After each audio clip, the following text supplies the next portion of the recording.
The colony of Greenvale had been quiet for many years. Its people were farmers, engineers, and scientists who had left Earth to find a new life among the stars. At first, everything was peaceful. The planet had green forests, fresh water, and soft winds. Children played under the trees while their parents worked in the fields.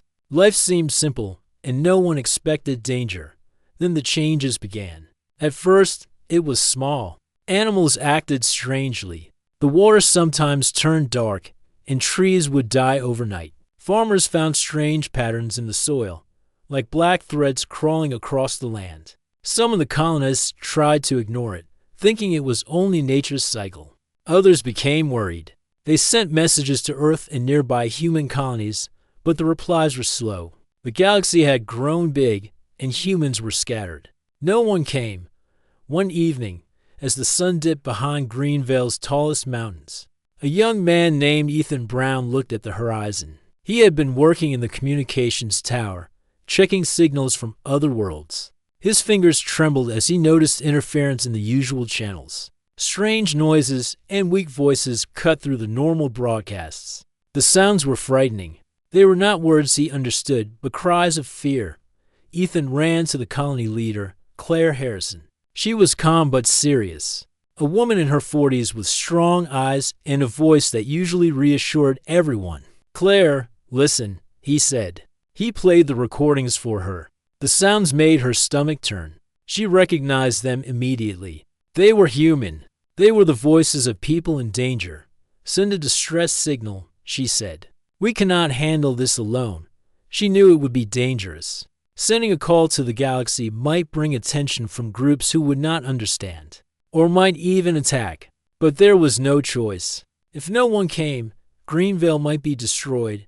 Ethan worked through the night, sending the signal. He encoded it in all frequencies, using every method humans had discovered. The message was short, a warning, a plea for help, a description of what was happening. "We are under attack. Colony is falling. Protect the children. Please respond," he repeated to himself as he transmitted the signal, far away. The Galactic Council received the message. Their officials gathered in a circular chamber filled with holographic displays. The council was used to monitoring thousands of worlds. Usually, distress calls were simple accidents, natural disasters, or small conflicts. A human colony rarely sent cries for help. Humans were strong, clever, and often left to solve their own problems. Commander Adam Cole and Officer Lily Grant were assigned to investigate. They were chosen not just for their skills, but because they understood humans better than most council members. Adam had met humans before, and Lily had studied their history. They knew humans could be dangerous when cornered, but they also knew that humans valued their children above all else. As their ship traveled toward Greenvale, Adam studied the signal. It was fragmented, filled with static and strange interference. "This is worse than I thought," he said. "These people were not just asking for help. They were terrified." Lily nodded. "It's not normal for humans to panic like this. Something must have gone very wrong." The journey was long. Their fleet passed through asteroid belts, nebula clouds, and empty star systems. Every hour, the signal grew stronger. The crew could feel the fear in the message, like an invisible weight pressing against their minds. Even the galactic officers, used to danger, were disturbed when they approached Greenvale. The planet looked peaceful from orbit. Green forests stretched across the continents, rivers shone in the sunlight, and clouds drifted lazily in the sky. But sensors told a different story. Massive energy readings came from the planet's surface. Something unnatural was moving. Something alive. Adam ordered a closer scan. The readings were chaotic, almost like a living storm spreading across the land. The energy was not familiar to any species they knew. It was powerful and dangerous. Adam felt a chill. "Whatever is down there," he said, "it's not human, and it's not friendly." Lily studied the maps. "Look here. The patterns. They cover half the continent. It's spreading fast. If we delay, we might arrive too late." The fleet prepared for descent. Small shuttles were loaded with weapons, medical supplies, and scanners. The crew did not know what they would find. They only knew it would be terrible. Meanwhile, On the planet, the colonists tried to survive. Claire gathered the children in a safe building, a reinforced structure made from local stone and metal. She tried to calm them, but fear had already settled in. The children clung to each other, whispering prayers and asking questions adults could not answer. Ethan joined Claire. "We have to stay quiet," he said. "They can sense us if we make noise. We don't know what they are, but they are not human, and they are hunting us." The colonists had never faced anything like this. At first, it was only animals that acted strangely. Then the black patterns appeared, crawling along the ground and climbing trees. They moved fast, like shadows with minds of their own. At night, the creatures would whisper in voices no human could understand. The colonists tried to fight back with simple weapons, but the creatures were too strong. Every attack seemed to make them stronger. Claire looked at the children. She knew the adults could not protect them all. "We need to survive until help arrives," she said. "We need to hide. We need to be clever." Hours later, the fleet reached orbit. Adam and Lily stared at the planet below. What they saw was both beautiful and horrifying. The black patterns covered forests, lakes, and cities. The energy readings had grown stronger. The sensors detected life, but not normal life. These readings were alive, intelligent, and dangerous. Adam spoke into the communicator. "Prepare for descent. We are going in. Stay alert. I want to know what we are facing before we lose our people." The shuttles descended slowly, scanning the surface. As they passed through the clouds, glimpses of the destruction appeared. Buildings were torn apart. Smoke rose from the forests. Nothing moved like it should. The colonists were gone from view, but signs of their struggle were everywhere. When the shuttles landed, Adam and his team stepped out. The air was thick, heavy with energy, and smelled like burnt metal and earth. Every step they took set off sensors. Every shadow seemed alive. Adam tightened his grip on his weapon. Lily's eyes scanned the trees. Even the birds were gone. Ethan and Claire waited in the central building, holding the children. "They are here," Ethan whispered. "I hope they can help us."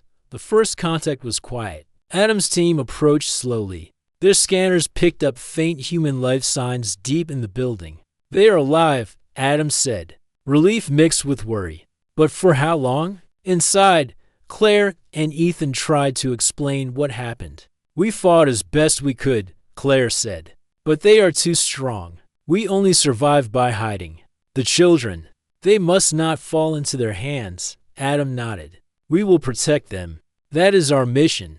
But we must understand what we face first." The team moved carefully through the destroyed streets. Every corner held danger. Every shadow seemed to shift. Their scanners beeped constantly. Something moved just out of sight. Something that was not human, not animal, not anything known. Even Lily, trained for alien encounters, felt fear. "This is worse than anything I imagined," she said. "We are not here to negotiate. We are here to survive." As night fell on Greenvale, the colony waited. The children huddled together, holding hands. Ethan and Claire whispered to them to be brave. Outside, Adam and his team patrolled, scanning and listening. The black shadows moved closer, drawn by the energy of life. Above them, the stars shone as if nothing had changed. But on Greenvale, the galaxy was witnessing the beginning of something terrifying. A distress signal had been sent, and what arrived would change the lives of humans and aliens alike. The night was long. The children slept fitfully, dreaming of monsters and shadows. The colonists wondered if help would arrive in time. In an orbit, Adam looked down at the planet and whispered, "I hope we are not too late." As the hours passed, the shadows grew bolder. The energy readings climbed. The fleet in orbit prepared for the worst. No one could imagine what was coming next. The galaxy had never seen humans in this kind of danger, and no one knew how terrifying humanity could be when protecting their own. Adam and his team had never seen a planet like Greenvale in chaos. From orbit, the land seemed calm, but now on the surface, it was different.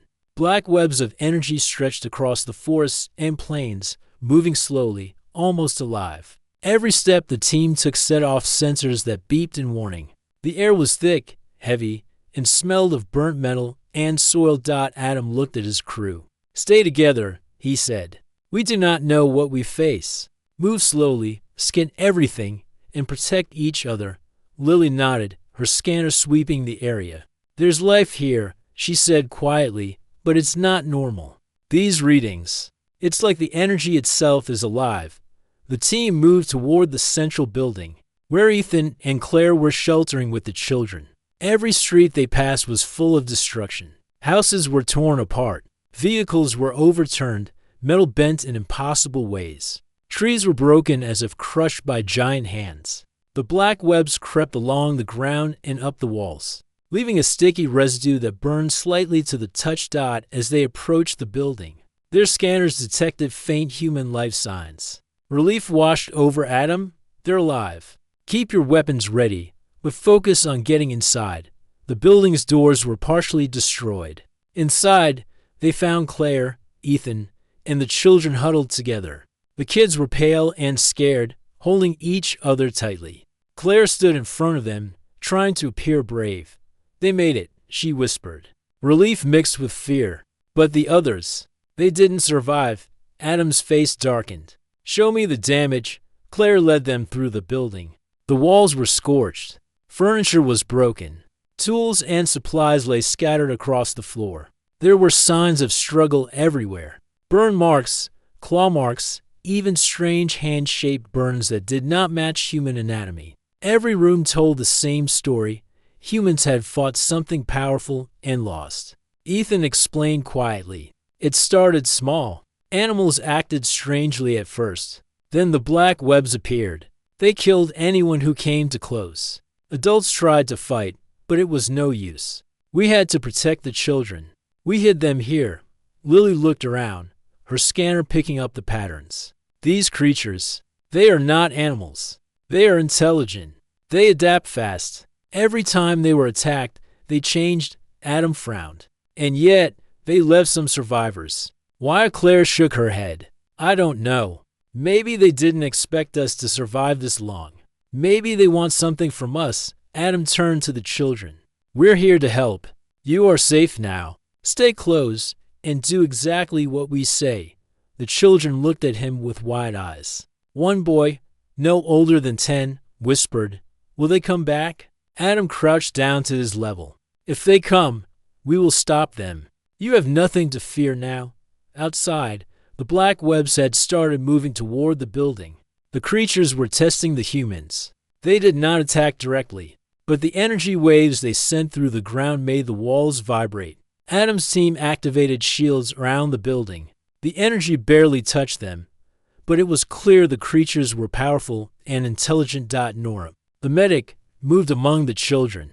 "Stay calm," she said softly. "Everything will be okay. You are safe now." She checked them for injuries, though most were unharmed. The real wounds were in their minds, the fear and shock of what they had seen.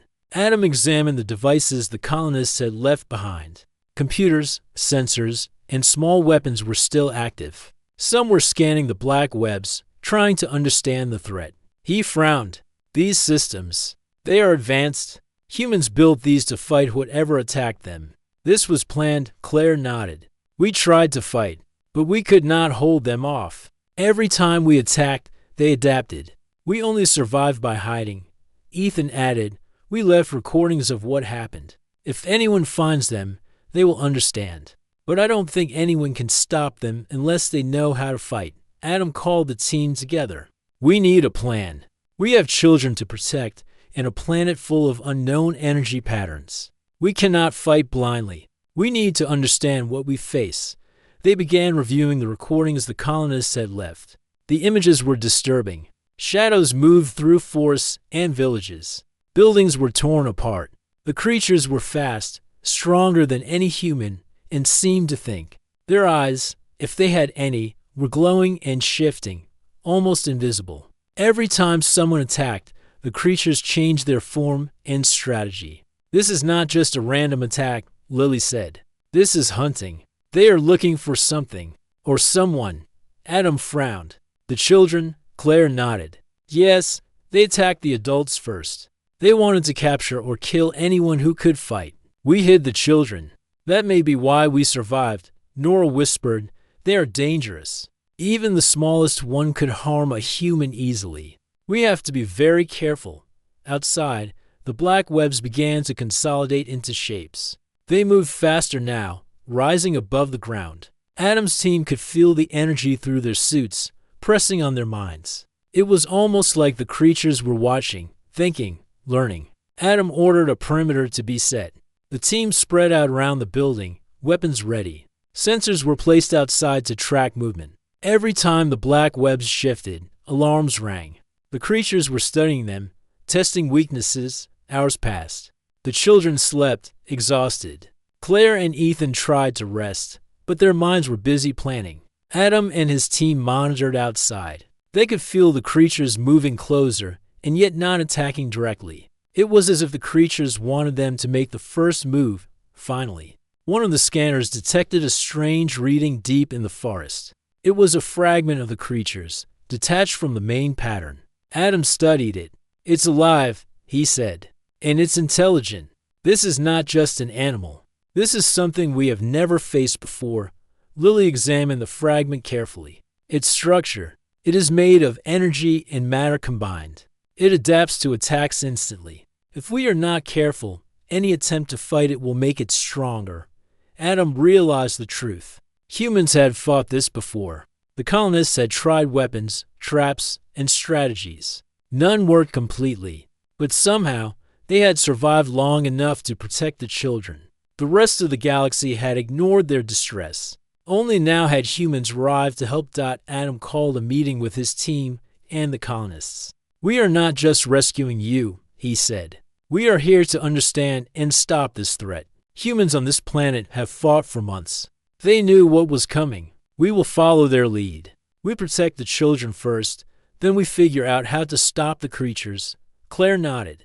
We have the shelters ready. The defenses are still active. We can hold them for a while, but the creatures are learning. They will find weaknesses. Ethan added, the main colony is gone.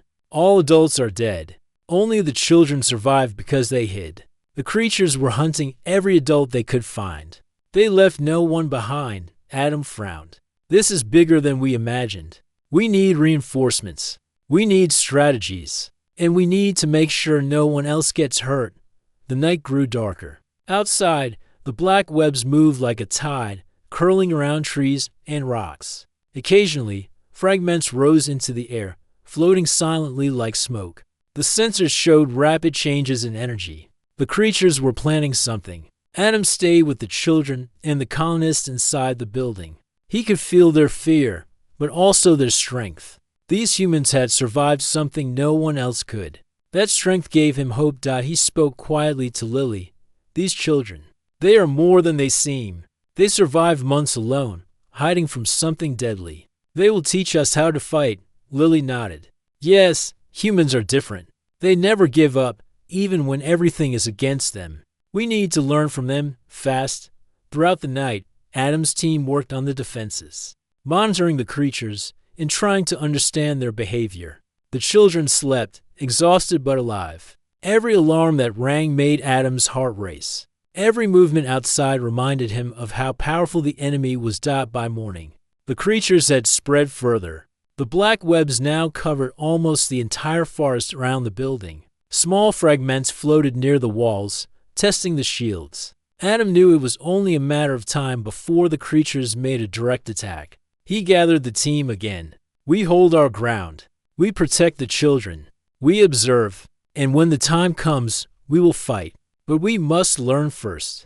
These creatures adapt quickly. We cannot be reckless. Claire and Ethan looked at him with hope. We will survive, Claire said softly. If humans work together, we can survive anything. Adam nodded.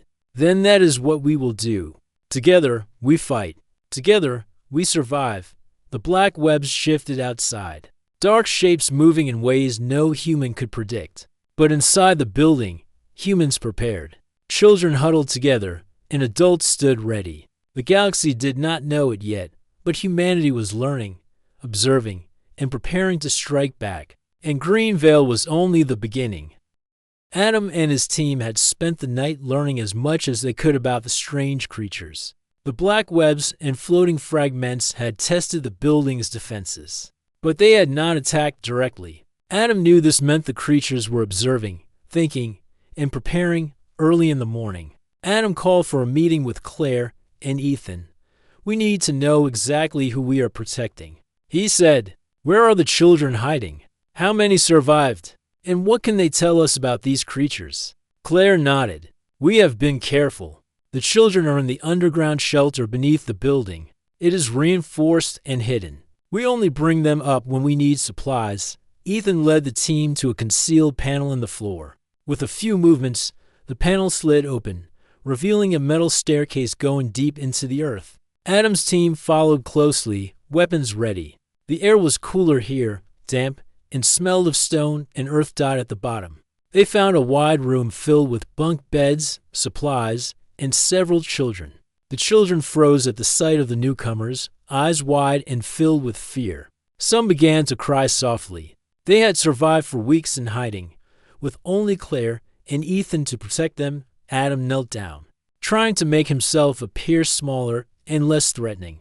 "We are here to help," he said gently. "You are safe now. No one will hurt you." One little girl, no older than 8, slowly stepped forward. She had bright eyes but a serious expression. "My name is Grace," she said. "They killed the adults. They came from the sky." Adam nodded. "I know, Grace. We are going to make sure they cannot hurt you again. Can you tell us what you saw?" Grace shivered. "Big shadows, like smoke, but alive. They moved fast and could change shape. Sometimes they whispered. Sometimes they screamed. They tried to find us. We had to hide all the time. If we made a sound, they would come." Other children began speaking, giving fragments of what they had experienced. One boy, Ben, said, "We used traps like Mom and Dad taught us. But they learned every time. Nothing worked." Adam looked at Claire and Ethan. "The children are survivors. They have learned how the creatures think. That knowledge can help us fight."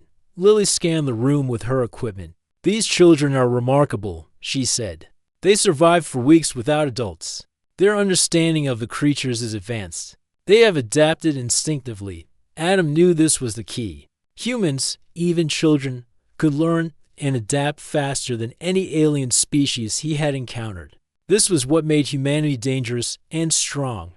The team spent hours talking to the children. Grace, Ben, and a few others explained where the creatures were most active, how they moved, and how they avoided certain traps. They also explained the strange energy patterns of the black webs. The children had observed that the webs acted like a nervous system, connecting the creatures and allowing them to communicate instantly. "This is like one big brain," Lily said, staring at her scanner. "The webs connect all of them.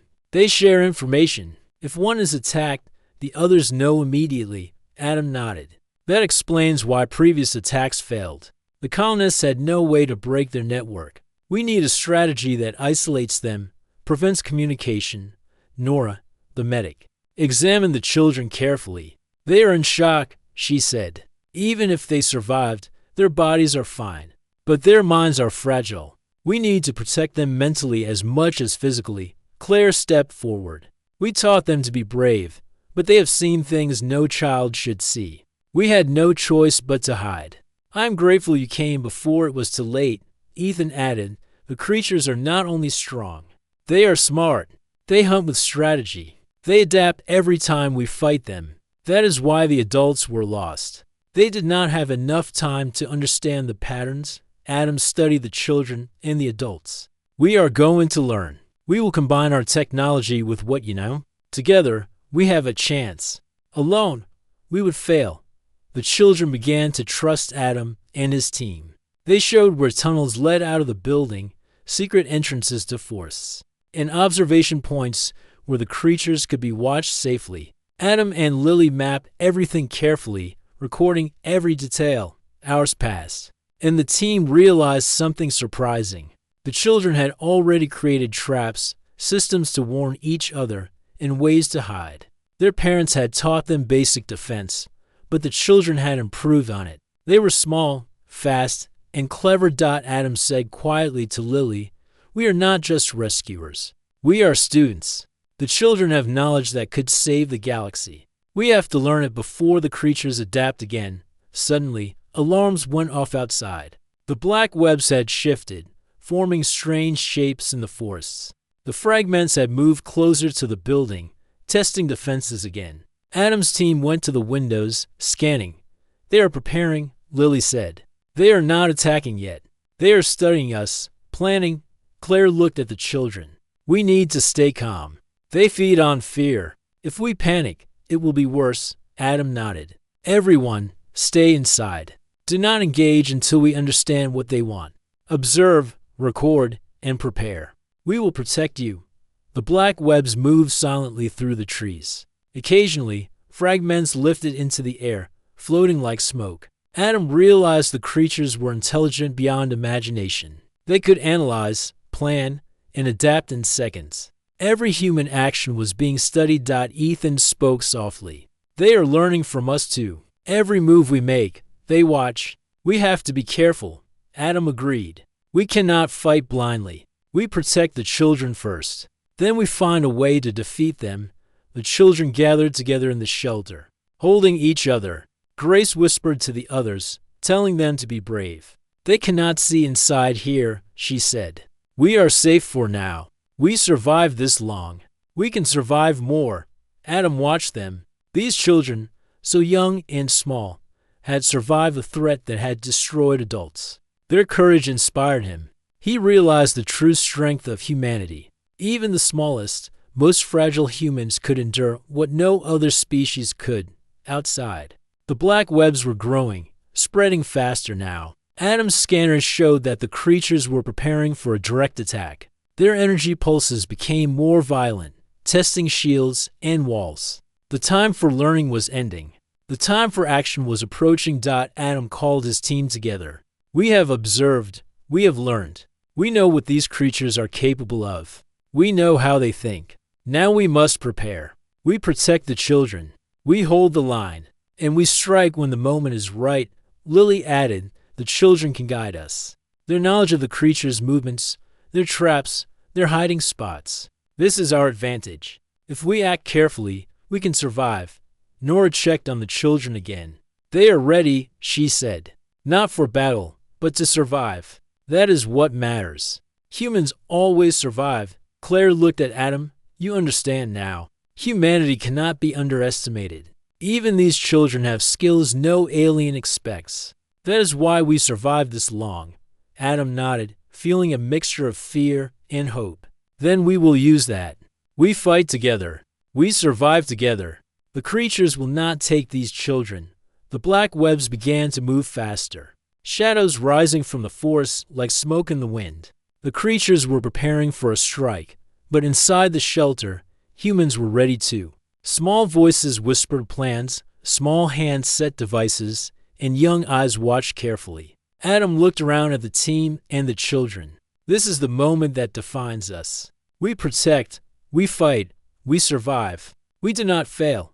The first fragments touched the perimeter outside, probing shields. The alarms rang loudly. Adam's team responded, activating countermeasures. The creatures adapted instantly, but the humans inside had prepared.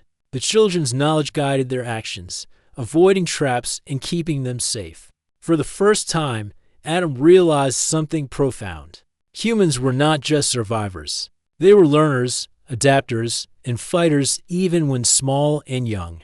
They could turn fear into strength, danger into knowledge, and helplessness into power. As the day progressed, the black webs advanced slowly but deliberately. Adam and his team used everything they had learned from the children to hold the line. Every move was careful, every action calculated.